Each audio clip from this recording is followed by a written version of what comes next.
Alors aujourd'hui, je vais vous montrer comment procéder à un test de compression sur un moteur diesel. Pourquoi un test de compression? Tout simplement parce que le test de compression fait partie des tests fondamentaux pour connaître l'état d'un moteur. Alors, c'est un test qui consiste à mesurer la pression successivement dans nos 3 cylindres. Donc pour faire ça, on va utiliser ce qu'on appelle un compressiomètre. Un compressiomètre pour moteur diesel, parce que là on a un moteur diesel et que les moteurs diesel ont une plage de pression dans les chambres de combustion qui varie entre 25-35 bars en moyenne. Donc on va utiliser un compressiomètre qui va fonctionner de 0 à grosso modo 40 bars. Pour les moteurs essence c'est différent, hein. Moteur essence dans les chambres de combustion on va avoir du 9, 10, 15 bars.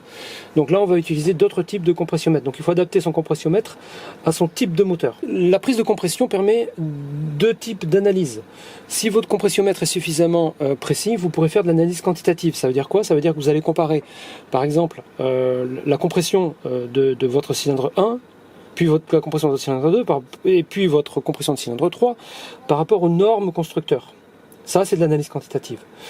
Sur un moteur comme celui-là, qui doit avoir plus de 20 ans, on va faire de l'analyse comparative. Ça veut dire quoi? Ça veut dire que si on a par exemple 20 bars sur les cylindres 2 et 3, et qu'on a 10 bars sur le cylindre 1, bien évidemment, on aura mis en évidence un problème.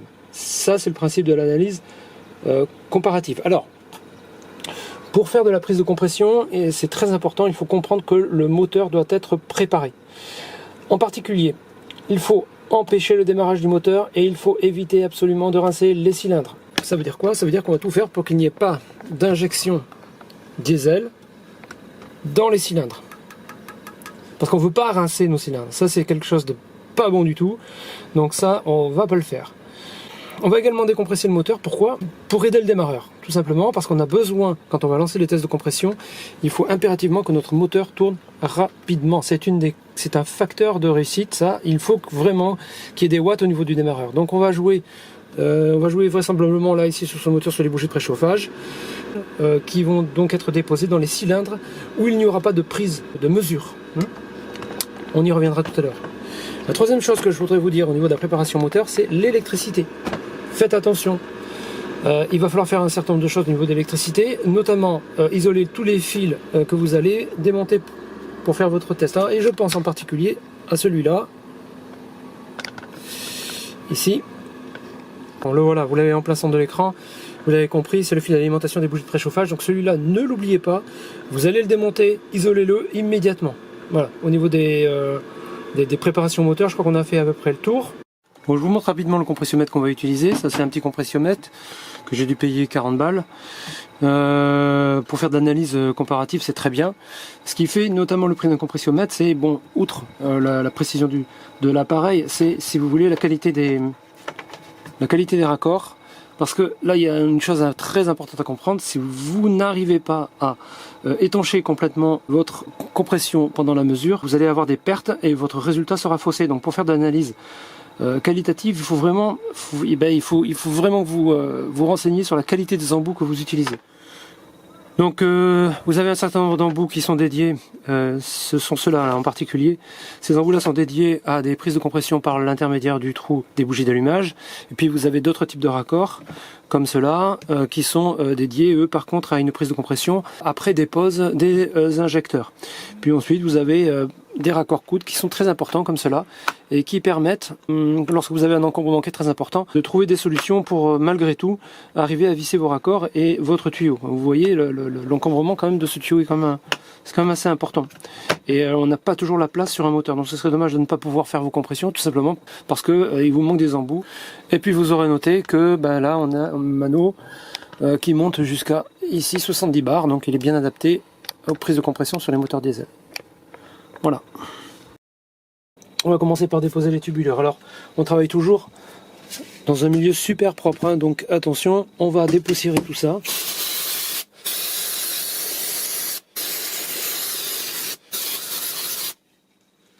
Une fois que vous avez bien dépoussiéré, et ça c'est très important, vous mettez une goutte simplement de WD-40 à l'entrée des tubulures de refoulement. Alors vous mettez juste une goutte, pas plus. Hein. Ça c'est pourquoi on fait ça, c'est simplement pour que la rotation de l'écrou n'abîme pas la tubulure. Là c'est très important n'en mettez pas trop. Ne mettez pas trop de VD40. Pourquoi? Parce que vous avez au niveau de la pompe d'injection, sur ces raccords-là, donc c'est dessous, là, ici, à ce niveau-là, vous avez un joint EPDM. Donc ça déteste le VD40. Donc faites gaffe. Je vous dis de mettre du VD40 là, juste à l'entrée des connecteurs. Mais par contre, n'inondez pas votre pompe. Hein, parce que vous avez des joints EPDM qui souffriraient de recevoir du VD40. Donc, ça, c'est dit. Allez, c'est parti. On va commencer par poser les tubulures. Ça, franchement, il n'y a rien de méchant.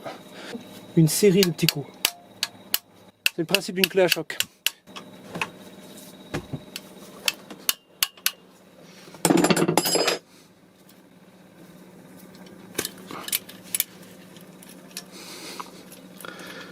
Par contre, à partir de maintenant, il va falloir être propre. Hein. D'accord? Surtout au niveau de la pompe. Hein. Coincé, mais alors je force. Je force pas. Hein. Voilà. Voilà.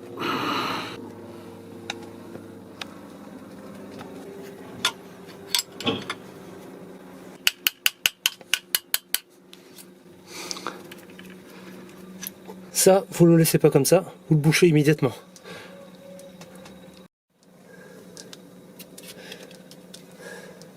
Allez, on dépose la tubulure de retour de gasoil au réservoir, c'est cette tubulure. Alors, on va commencer par déposer ici, avec une douille de 8 sur la pompe à injection, c'est la première chose à faire. Alors, on est sur des couples qui sont pas importants là. Hein. Voilà. Cette durite, vous n'êtes pas obligé de la déposer, celle-là. Vous n'êtes pas obligé de la déposer, vous pouvez la laisser sur la tubulure. Je vais remettre un petit coup de VD40.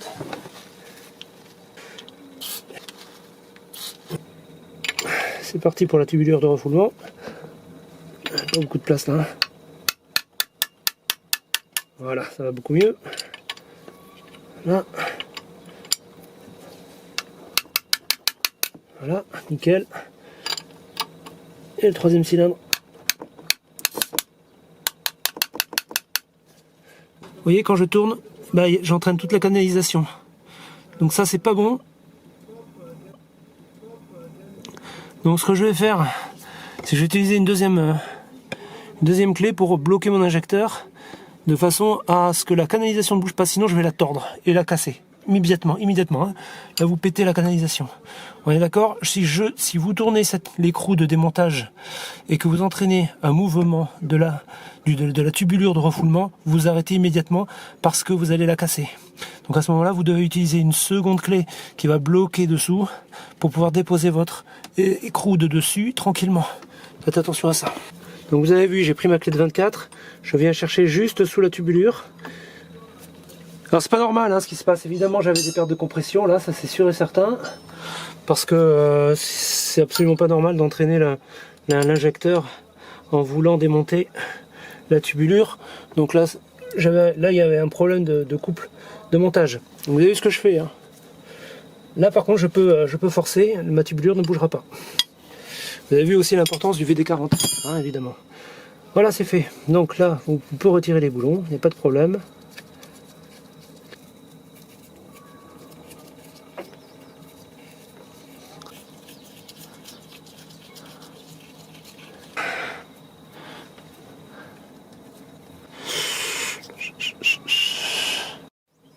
Alors on peut retirer maintenant la tubulure de retour, vous faites attention, vous avez un joint dessous là hein, que vous récupérerez, ici là, un petit joint, il faudra changer aussi. Donc vous voyez, on ne s'est pas embêté, hein, vous pouvez la laisser sur la durite, ici ça pose pas de problème.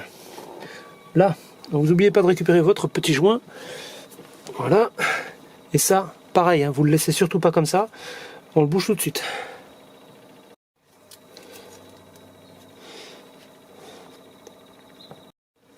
Voilà, c'est toujours pareil. Hein. Ça, moi je le laisse pas comme ça, je protège.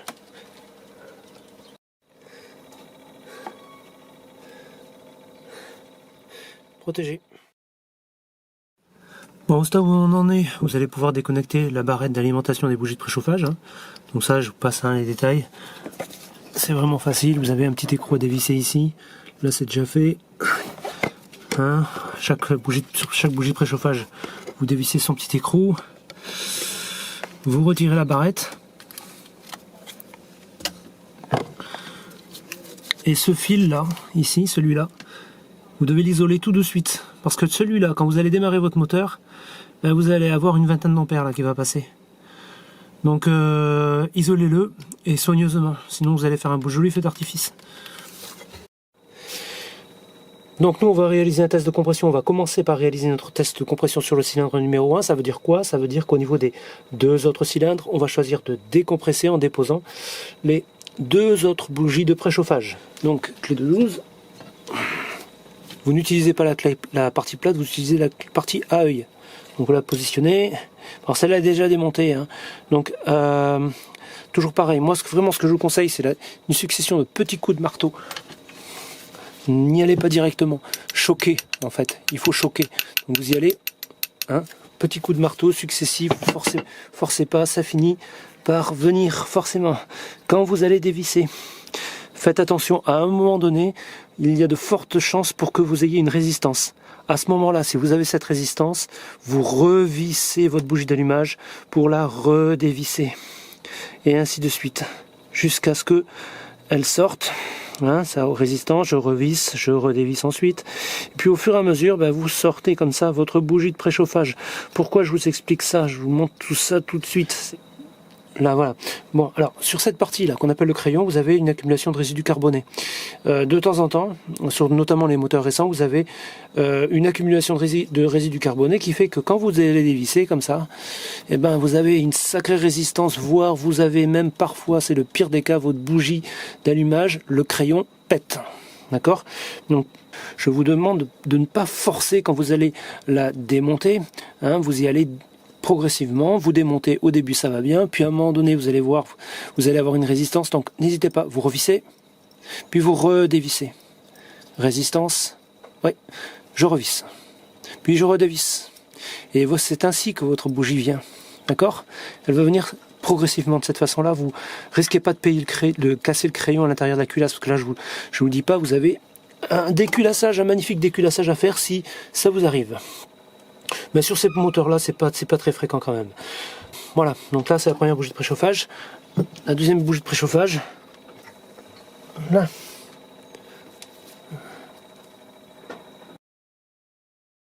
Ensuite, je m'occupe évidemment de la dépose de mon injecteur ici. Donc là, si je me souviens bien, c'est une clé de 27. Donc toujours pareil, hein, vous n'utilisez pas la portion plate là évidemment. Hein. Vous utilisez l'œil. Hein. Parce que là, il y a du couple, hein, il y a 80 et des brouettes. Hein.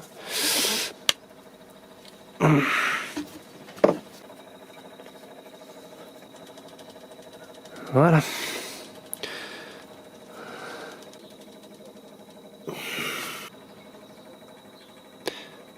Voilà.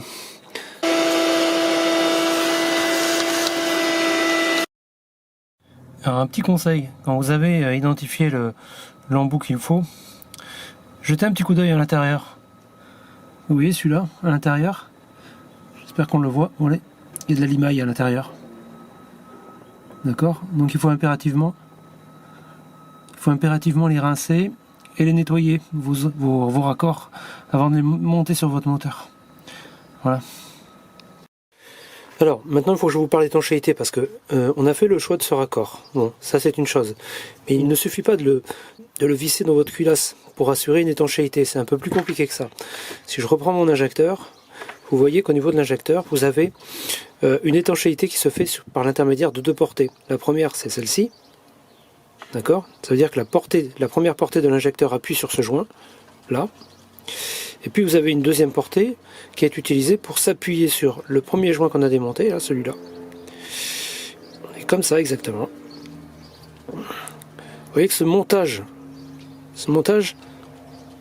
ben, idéalement, il aurait fallu le retrouver avec notre raccord. Alors, vous voyez bien que ça va être difficile parce qu'il n'est pas exactement conçu de la même façon. Quand on va le visser, notre raccord ici va venir s'appuyer sur la première portée. En fait, il va venir s'appuyer sur la première portée ici, parce qu'il va simplement pas pouvoir descendre plus bas. Alors moi, je vous déconseille d'utiliser cette portée, elle est trop fragile au niveau de la culasse. On aurait pu faire ça en fait, hein. On aurait pu utiliser un joint ici, et puis utiliser cette portée là pour s'appuyer. Moi, je vous le déconseille. Parce qu'au niveau de la culasse, si vous forcez trop, vous risquez de faire quelque chose de vraiment pas joli. Par contre, vous voyez que dans le coffret, on a un insert ici qui peut être extrêmement intéressant. Pourquoi?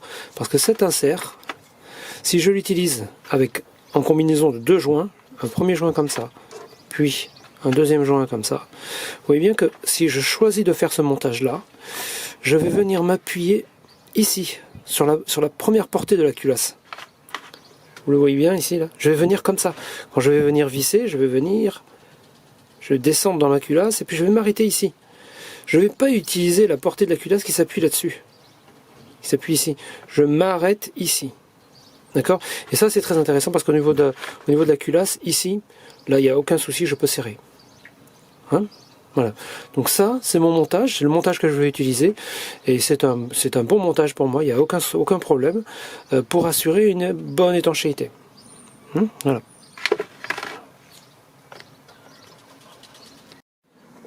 Allez, on va monter notre accord. Donc vous utilisez la tirette d'huile pour lubrifier le siège. Déposez une petite goutte d'huile là pour nettoyer votre fond de siège. C'est important. Et pour graisser également votre filet.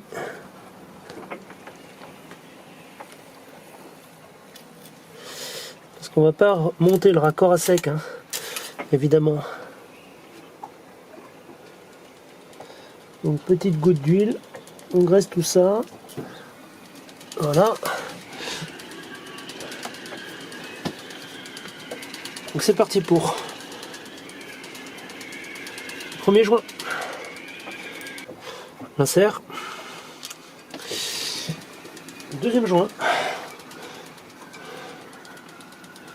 Alors là par contre celui-là c'est important de bien le lubrifier. C'est bon.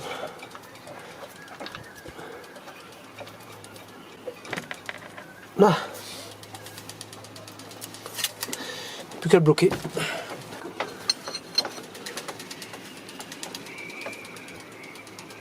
C'est pas la peine de serrer comme un fou là. C'est juste pour notre test. Voilà. Ouais, moi j'applique 30-40. J'applique la moitié de la moitié du couple prescrit pour les injecteurs. Ça me suffit. Alors pour raccorder votre raccord, votre montage là, pour le raccorder au mano, d'accord, vous voyez bien que ça se passe pas comme ça. Vous devez passer par une pièce intermédiaire qui est celle-ci. Donc ça vient ici. Alors le problème c'est que sur cette pièce, malheureusement, on n'a pas de joint torique. Donc moi je vais rajouter du téflon tout simplement pour améliorer l'étanchéité.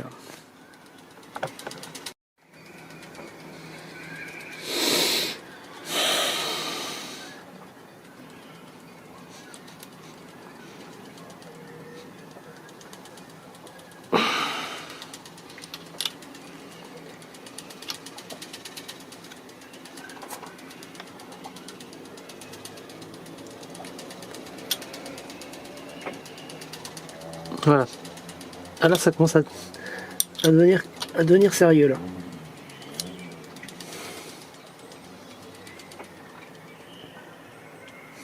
Là ça commence à me plaire. Voilà. Donc là on est d'accord, hein. On est presque bon. On a préparé notre premier cylindre qui porte toujours sa bougie d'allumage. Donc là on a toutes les compressions qui sont prêtes à être mesurées. Sur le cylindre 2 et 3 par contre, nous avons déposé les deux bougies de préchauffage.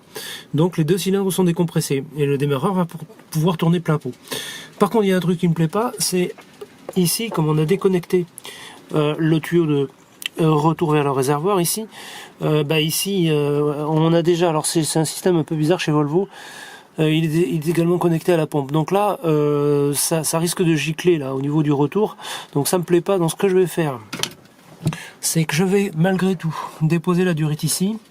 Puis je vais utiliser la tubulure de retour pour la remonter là.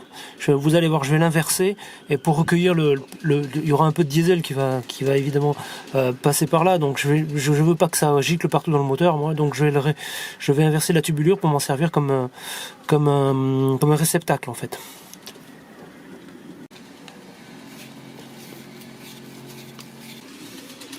Et ça en fait, je vais le récupérer, je vais le monter comme ça par exemple. Vous voyez ce que je veux dire? Je vais le mettre comme ça. Et puis comme ça, je vais pouvoir récupérer le diesel là, ici.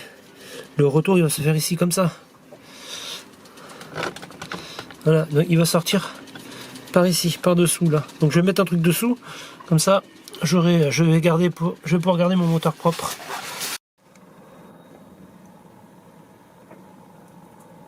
Alors juste un point de détail, qui en est peut-être pas un, mais j'ai finalement décidé quand même de serrer mon raccord. Mon raccord là, au fond, à la clé dynamométrique, j'y ai appliqué un couple de 50 Nm. Pourquoi? Tout simplement parce que je vais faire exactement, ça me permettra de refaire exactement pareil pour les deux autres cylindres. J'aurai appliqué un montage qui sera à chaque fois le même concernant mon raccord.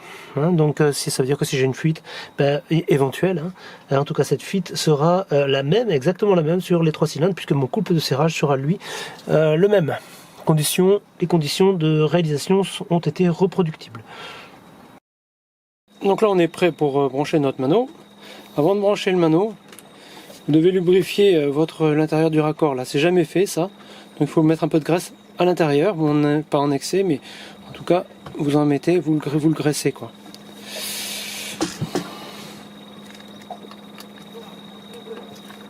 Donc là on est prêt à réaliser le test de compression.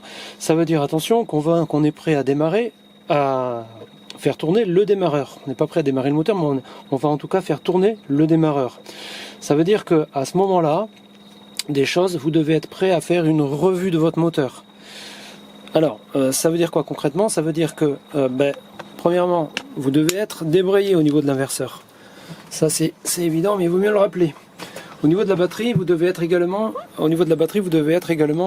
connecté avec le chargeur de quai en marche. Vous voyez, là, on va donc faire tourner notre démarreur. Ça veut dire quoi au niveau du moteur? Ça veut dire que le vilebrequin, il va se mettre à tourner. Sur ce moteur, moi, j'ai pas du tout envie de voir la pompe à eau de mer tourner, j'ai pas envie de voir la pompe à circulation interne, et j'ai pas envie de voir non plus l'alternateur tourner. Donc, j'ai déposé la courroie parce que je veux pas voir tout ça tourner. J'en ai absolument pas besoin. Là, il faut faire attention à ce que vous allez faire. C'est vraiment à vous de faire le point sur votre moteur en fonction de votre environnement. Mais ne démarrez pas, n'actionnez pas le démarreur sans avoir vraiment fait le tour préalablement de votre moteur sérieusement. Et la seule chose qui va tourner, c'est la pompe à injection. Bon, là, on a fait ce qu'il fallait. On va recueillir un peu de diesel par l'intermédiaire de ce petit sac là qui est maintenant en place.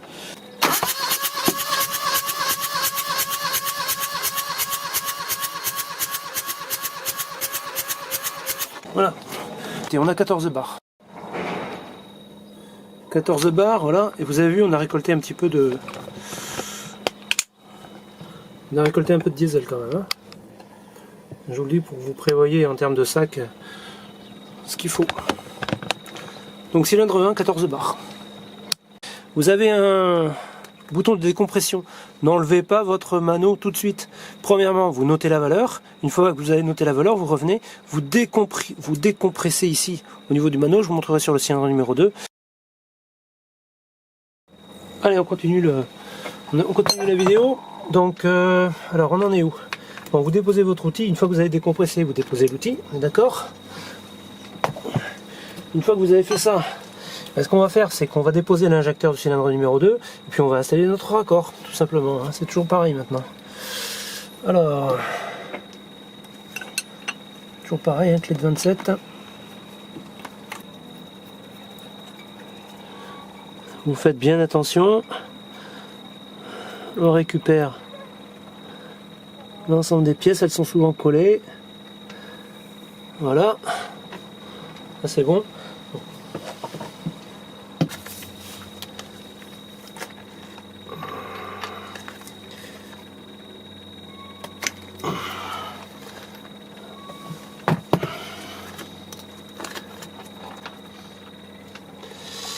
Ok.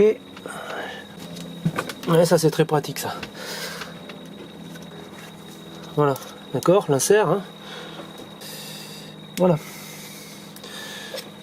Au niveau du cylindre 1, on n'a même pas besoin de déposer la bougie d'allumage, on est d'accord, hein, puisque là on a le cylindre 1 qui est décompressé par le fait même d'avoir enlevé l'outil. Alors toujours pareil, hein, notre fameux outil, bah, il est là, donc rondelle de cuivre ad hoc. Celle-là elle vient dans le fond s'appuyer sur la portée. Tout ça est bien lubrifié, hein, on vérifie toujours, là on est bien lubrifié, d'accord. On a l'insert, toujours en place notre deuxième joint cuivre.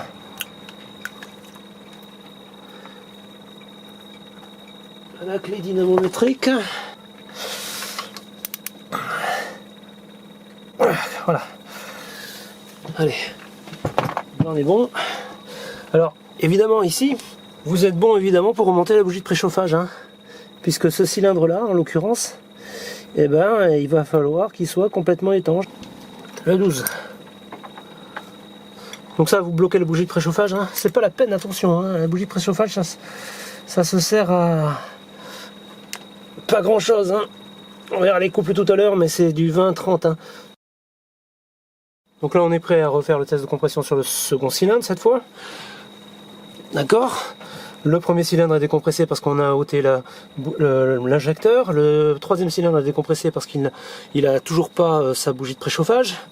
Donc, bah, comme d'habitude, remettez l'outil en place. Donc là, on est bon, ça tourne. Donc c'est parti.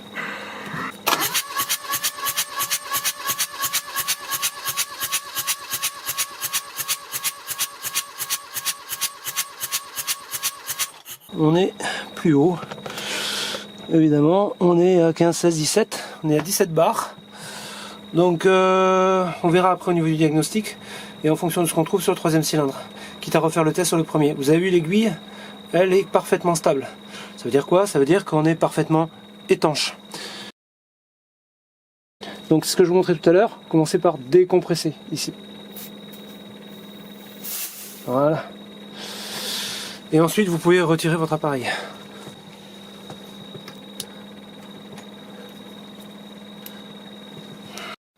Allez, c'est reparti. Donc là, toujours pareil, hein, on va déposer notre outil sur le cylindre numéro 2 qui est resté en place. Et puis, on déposera ensuite l'injecteur sur le cylindre 3 pour pouvoir y monter l'outil qu'on aura déposé. Voilà, là je viens de décoincer l'outil. C'est toujours le même, il n'a pas bougé. Je récupère l'insert avec mon aimant. J'ai le joint qui est venu avec. Donc c'est parfait, je ne l'avais pas vu. Je vérifie, c'est bon. Ensuite, qu'est-ce que je fais? Ben, je dépose l'injecteur qui est à côté pour pouvoir monter l'outil que je viens de démonter. C'est parti. Pour l'injecteur du cylindre numéro 3. Alors encore une fois, je l'appelle numéro 3, mais traditionnellement, l'ordre des cylindres commence du côté de la boîte de vitesse. Donc là, ce serait plutôt le cylindre 1, mais ça n'a aucune importance, on le verra après, je vous dis. Alors faites gaffe, hein, hors de question de les faire tomber, les injecteurs. Souvenez-vous de ce qu'on a vu tout à l'heure. Voilà. C'est pas vilain tout ça. J'en profite pour récupérer ma bougie d'allumage. Vous remontez la bougie de préchauffage. Donc là, j'applique à peu près 20. Là, je le fais à la main, mais j'ai 20 Nm à peu près. Voilà. Donc, ça me permet de monter mon joint. Là. Et ça me permet surtout de remonter mon raccord. Là. Toujours pareil, hein, je viens insérer au même couple. On est d'accord que là on est prêt, hein. On a les deux premiers cylindres qui sont décompressés. Bougie de préchauffage est en place sur le troisième cylindre. Donc je peux mettre en place mon outil, manomètre. On vérifie bien que ce soit bien en place. C'est bon, nickel. Et c'est parti.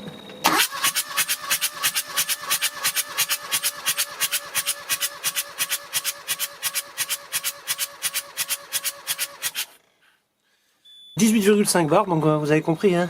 On va refaire la première mesure pour vérifier.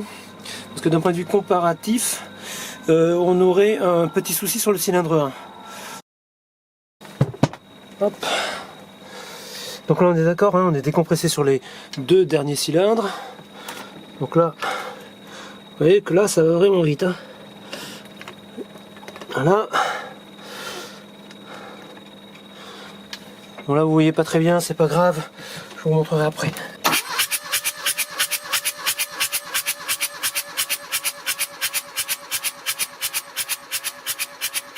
Donc là c'est nickel. Parce que...